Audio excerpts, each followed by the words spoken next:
Hi, my name is Dima, and I'm excited to welcome you to the Machine Learning in the Tidyverse course. If you're here, then you must already know how easy it is to explore, manipulate, and analyze your data with tools from the Tidyverse. The good news is that the Tidyverse tools also work exceptionally well for building machine learning models. The reason for this is that the Tidyverse tools center around the data frame structure known as a tibble. What makes a tibble special for machine learning is that it can natively store arbitrarily complex objects using a special column known as the list column. This is particularly helpful for storing models since the outputs of these models are always complex objects. With tibbles, you can store models in these list columns and, as a result, explore and evaluate them with the rest of the suite of tidy tools. Along with the tibble, the functions in the tidyr and purrr packages form the foundational tools for working with list columns. You will use these tools as part of a framework called the list column workflow. At its core, this workflow can be summed up in three basic steps. The first step is to make a list column. The second step involves using appropriate tools to work with the list column.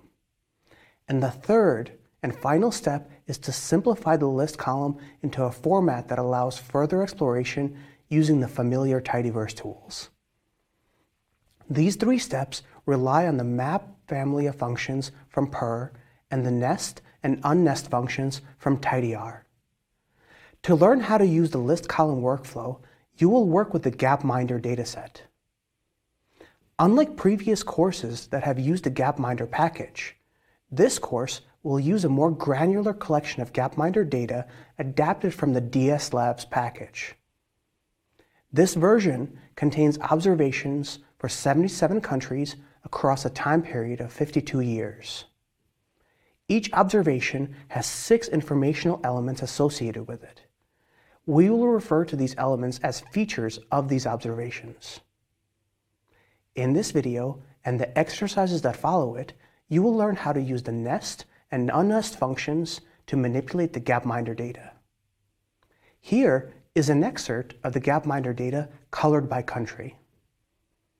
The process of nesting compacts the chunk of data for each country into a corresponding entry in the new nested data frame.